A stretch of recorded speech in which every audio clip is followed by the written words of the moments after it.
The web has lots of qualitative information like images or paragraphs of text, but there's also lots of quantitative information that's more suited to what we call a table.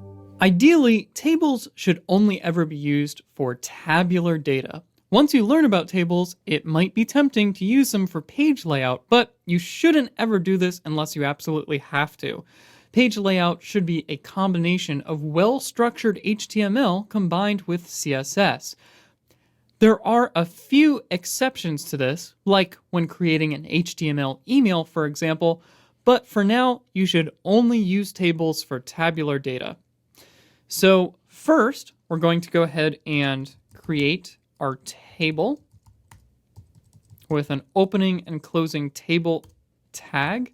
And we're actually going to create quite a few tags here. But before we do that, let's go ahead and add a border attribute to our table.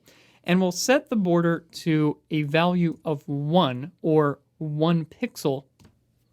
That will allow us to see our table a lot more easily. Otherwise, there wouldn't be any lines dividing the table rows and cells. Next up is the table row element. So we'll create our first table row. And inside of there are two types of table cells that we can use. The first one is for data. So TD is a type of table cell that means table data. So we're going to just create a few rows of data here. So in this cell, I'm going to just list out some fruits and we'll say oranges. We'll go ahead and copy and paste this table row. And we'll change oranges in this cell to say apples. And then we'll do one more. And we'll set this to say strawberries. So we'll save that out, switch over to the browser, and refresh the page. And as you can see on our page, we now have a table with 3 rows, and inside each row is a table cell with oranges, apples, and strawberries. Now, I said there were 2 types of table cells. The second kind is a table header, or the TH tag. Let's go ahead and add that in. So we'll create a new row here up at the top because these are table headers. And inside of our table headers, we'll type out fruits. So we'll save that, switch back to the browser and refresh. And as you can see, a table header has the default styling of being centered and bolded. So you know that it is a table header. Of course, with CSS, you can apply whatever kind of styling you'd like. So let's create a second column next to this column. To do that, we actually just need to add more table cells inside of our rows.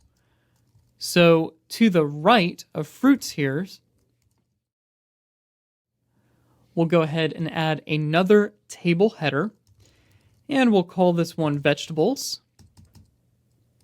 And just so you can see what's going on in the browser, let's switch back and refresh.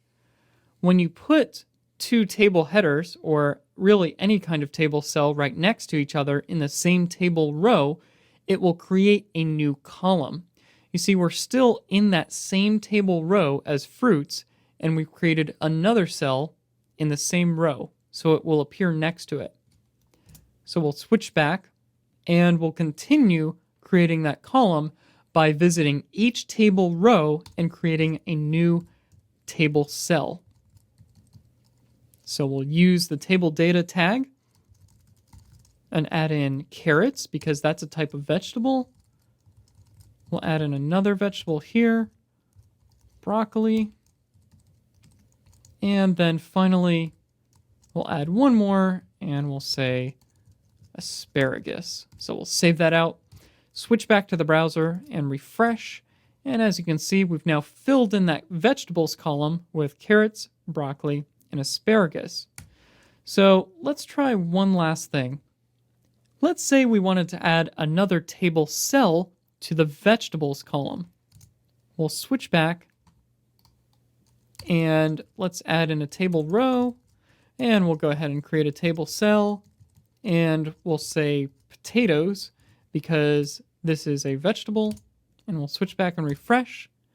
And as you can see, that actually ended up in the fruits column. So how might we get that over to vegetables if we don't want to add anything to fruits? Well, we can actually just insert an empty table cell. So we'll go ahead and add that in. We don't have anything inside of this table cell. We'll save this out, switch back to the browser, and refresh. And as you can see, potatoes is now in the proper column. That about covers the basics of tables, but there's still more to learn. In the next video, we'll learn about a few more table elements and attributes.